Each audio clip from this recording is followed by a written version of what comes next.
Welcome to round 5. Thank you for waiting. Thank you for stopping by. Thank you for tuning in. We have 3 more rounds to go of this awesome Yu-Gi-Oh event. But we're not going to waste much time with it. So we're going to bring in 2 awesome duelists who will be playing on the stage today. So from all the way from Gibraltar, Sebastian Brown. So all the way from Gibraltar, so just kind of like there, like I didn't even know this until I Googled it. It's either your British territory. Yeah, I'm proud to be. Gibraltar is not España. A few of us did almost get that mixed up for a bit. But what is the community like there actually? Well, I recently moved to live in Spain, but when I was living there a couple of months ago, the community is very, very small, perhaps 10 players in total. That can play competitive, maybe 3 or 4. I should be going to visit back there in the next few weeks, and I'll catch up with all the guys. But it is a really great community. It's where I got into Yu-Gi-Oh, so that's one of the best things that happened to me while I was living there. Okay, so all the way here in Ghent, representing his hometown, being strong, standing alone against all odds and stuff. And you're 5-0, right? Yeah, I'm at the moment. Yeah, with an interesting deck. Spicy. So we'll see what that brings up. So take a seat. Now, from all the way from Germany, Domenic. How are you doing? Hi, I'm fine. Hi, I'm fine. No, don't worry about it. Don't worry about it. So then you're having. This is your first time on Feature Match. You told me just now. It's like, oh, you did this. You've been fighting for this for almost 2 years. What's been the road like from then to now? So I can say that in the beginning I played really bad. I actually never won a match in the beginning, but now it's working really great for me, and I'm really astounded how many games I won today. I won every game today, and yeah, let's see. I'm so nervous. Okay, let's see what you're playing, so you can take a seat. Oh, saucy! That's really good. So we're gonna be rolling to see who goes first. We have ourselves a 6, 7. Oh, 7. 10. Not bad at all. Okay, so Sebastian goes first. Are you guys ready? You guys ready? I know I'm ready. Let's head it off to the commentators booth. Welcome to round 5 of YCS Ghent. It's good to be here doing commentary again with you, Tom. So the last time we were doing it, it was actually shown a couple of minutes ago on screen back at YCS Milan. So. It was a fun time, it was a huge event, and here we have one more big event for you guys. We're seeing a lot of different matches, and just like last round, for anyone catching what happened with the die rolls, he picked second. So we have both, in this case, Sebastian and Domenic wanting to go second, but playing 2 decks we have not seen in a lot of time, I'd say. I quite enjoy it. I suppose you probably didn't see it at home, but Sebastian just turned and did a little shrug at the camera when he was made to go first. Exactly, so you won the die roll, but yeah. I would say that gives you a tell. So if you are, especially right now, like in the format, sometimes there are these decks that want to go second. I feel like usually it was just Sky Striker, but like some version of it, let's say. Yeah, well, in the last round there we had the Grand Magi deck. Yeah. But this time, if you're thinking, okay, I'm up just for the same as last turn, that's wrong. We have 2 different decks, 2 things we have not seen. One, from Sebastian, being, yes, Sky Striker cards in it, but yes, True Draco, so it's a mix of the 2. Very unique deck, as he was proudly announcing before the match with confidence. Yeah, I'm looking at the deck, and I still don't understand how he's managed to fit all of the cards into a 40-card deck, and I'm still looking at it, so I'll probably figure out what's missing. Honestly, yeah, I know. It's pretty insane. You in particular tend to spend a lot of time saying how important it is to just stay in 40, play Upstart. Yeah, he is. He's got Upstart, he's got got Foolish Barrel Goods. Honestly, it's impressive. It's a lot of different engine cards. He's playing a very unique deck. I feel like he also wants to go second and just take advantage of his opponent so he can destroy, especially the back rows very easily. Yeah, True Draco classic wanting to go second because all of their cards get that extra bonus of destroying an opponent's card. But his opponent is also playing a deck we have not seen in months. I feel like the last time was probably UK Nationals, where we saw it in Top Cut. It is Invoked Mekk-Knight. So that's a classic, wow, isn't it? Invoked Mekk-Knight. It is definitely starting to be one of the old-fashioned deck, and it is.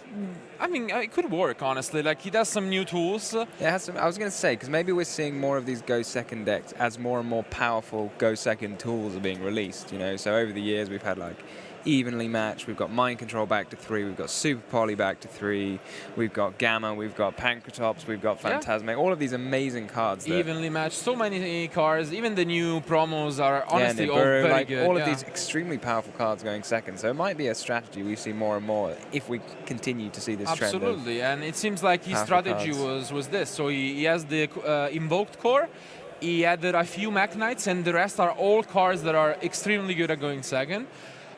This will be a very interesting match for these guys, because I don't believe they expected to play a lot of opponents who also wanted to go second. So let's see how this will plan out. I believe our players are ready, so we will soon go to them. But what do you think, just before going into the match, as the advantage between the two? I think, depending on whether Sebastian, if he draws into his Sky Striker cards or he draws into his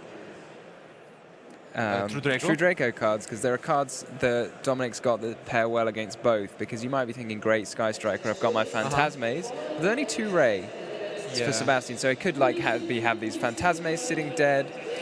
He's got his Gamma, which is a very classic interaction with the True Draco cards. Cool, and if you're cognizant of it and you're the True Draco player, it's not that difficult just to wait. I think it would definitely... But you might not be. You might not have thought about it for a while, so you might just be like, yeah, sure, I'll just use my Ignis, and then you'd be like, boom, Gamma. It's a strange one, especially worth mentioning is Dominic, he's also maining Red Reboot, which is also something we have not seen. And there's 6 traps that you're very happy to hit with Red Reboot here. Against the strange mixture from Sebastian, let's say. So I gotta agree with you that it is gonna be an unconventional match. Probably for Sky Striker in the past, I would say that Invoked was a pretty good matchup, but in this case, since maybe it's going to be closer. It's quite easy to resolve all of your Mekk-Knights as well, because Sky Striker always have face-down cards. So against other decks, like maybe if they've got a board full of monsters, they've done something unreasonable. Yeah, but Sky Striker just set and... I feel like, to be honest, like lately people are accustomed to like playing around impermanence at least, but I think most people forgot about Mekk-Knights. Like, everyone used to, there was no the T set was the old school play, and now no one does the T set anymore. I mean, they were obviously forgetting about Blast Fuse, which was the original punish for putting 2 cards in the same column. So I'm definitely interested in seeing if Sebastian will play around Mekk-Knights. I mean, I'm pretty sure he will after game 1, supposing that he's gonna see it, but it could be a huge punish, honestly. Like having 2 searches off 1 card that special summons itself is pretty crazy. Yeah, absolutely. So we are just gonna go and check right now if we need more time for our players, and if not, we will jump right into the match very soon for you guys. I think they need a bit more time. They're having a nice chat. So let's quickly just check back to... So we were talking, and for you guys, if you just missed any of the action, of course, you can go back and watch our previous rounds.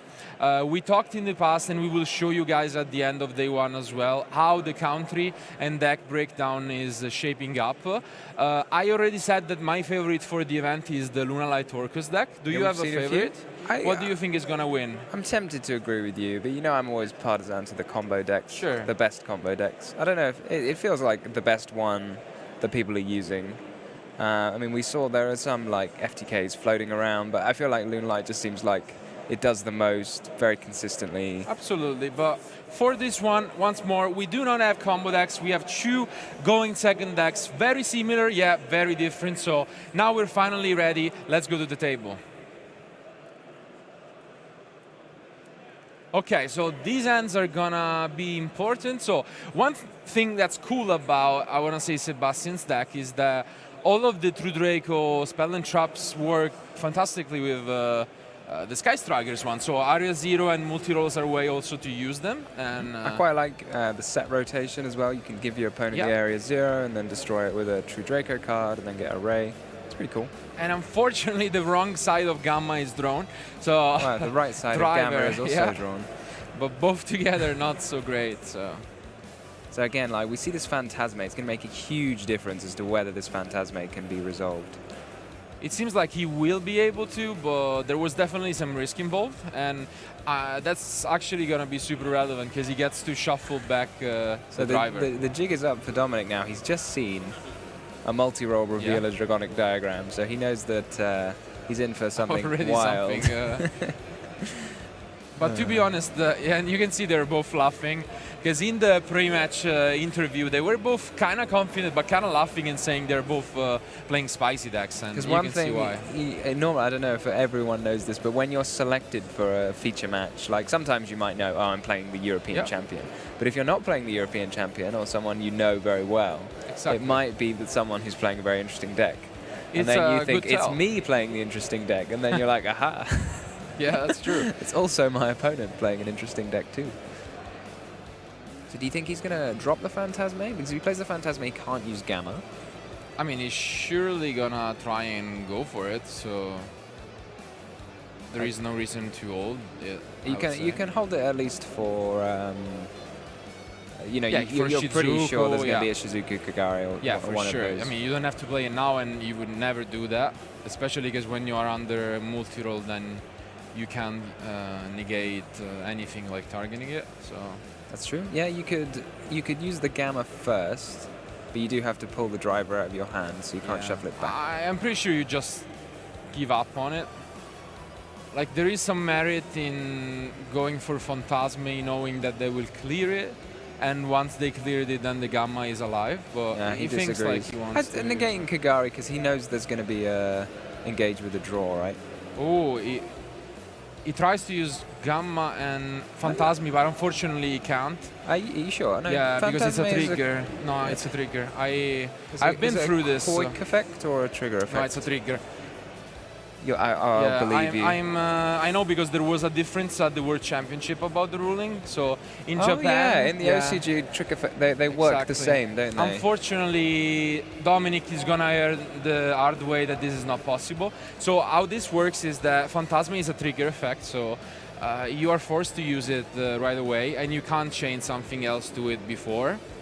And you will lose the chance. And this is what the judges are explaining to him. It doesn't quite work like Droll and Lockbird, which looks like it's a similar effect, but Droll and Lockbird actually says it's a quick effect. So this kind of interaction is possible to Droll and Lockbird, but not possible with Phantasme because it's not a quick effect, it's only a trigger effect. And now it gives away the fact that a Phantasme He's got Phantasme, so I think if you're Sebastian, you probably just... I mean, I don't know, can you just not... You can't just not link summon the whole game. Probably not, but you can think about it. You could think it's a reasonable weighing in your mind, right? You could wait maybe until your opponent's battle phase of next turn, but so they can't do so much. To be honest, I think it wouldn't be the end of the world, especially because your opponent just used a Gamma and a driver both from man. So like you're in such an advantage that I feel like you can take the risk and force the Phantasme, and I think that's what's going to happen. It is actually a huge difference in ruling, because otherwise what could also happen here... Yeah, Phantasme would have been chain link 2, he could have drawn and shuffled it back, that would have been mad. But it's also like very relevant, because if you are playing Sky Striker, for example, here, what Sebastian could have done was summoning Shizuku, and as turn player priority use a quick spell, and then he wouldn't have been able to use Phantasme, while... That's possible in the OCG. You can't That's do that not in the possible TCG. in the TCG. So it's like, it's quite a subtle difference, but it can have a big impact if you know what you're doing. Absolutely. So now, though, we will see, honestly, the best of both worlds from Sebastian, because he has the Apocalypse plus Ignis, which can really cough off guard, I would say, Domenic. It can. I mean, he's seen the diagram. Yeah. So he knows that there's some True Draco cards, or maybe True King. you know, that's... so we have a look at what's face down, so yeah. Yeah, it's a Shark Cannon, I believe, and... Shark Cannon I can't see. Widow Anchor, yeah. Well, Shark Cannon might come up if you end up summoning Alistair or Alistair and link it away, yeah. It's also quite relevant, like just to chain to invocation. Like you might be able to just yeah, exactly, to chain it. Yeah, yeah, and force them into a different attribute, or even just steal away the Alistair. So this draw from Domenic is gonna be super important, but unfortunately the -1 from the driver it's relevant because he needs cards to be discarded from the Phantasme, and he's very short at the moment. His hand is not all bad. Okay. The purple is a very good pickup, so you can use the purple. I think this forces a negation, maybe not. Okay, I think it is correct to negate it there because he's not going to allow what's the next one called? The other color. I'm not very good with colors. He's not going to allow the blue sky to resolve for 2, and this searches the blue sky. So I'm kind of intrigued by letting that through. He was probably just playing around the fact that he could have had the second one in his hand. Yeah. So he just wants to negate, but Pot of Desires being there is going to at least guarantee him to get back to +1. So this game is still far from over, and they're going to have an even battle. Phantasme here could come down to negate the Anchor. Are you surprised at all that he didn't? I am a bit, but he only gets, like, it says he gets 2 searches, but then he can't actually use the purple Nightfall this turn, and the cards in his hand are all pretty high impact. So, I mean, maybe you don't need the second Phantasme if you've already got one. I mean, and probably just for the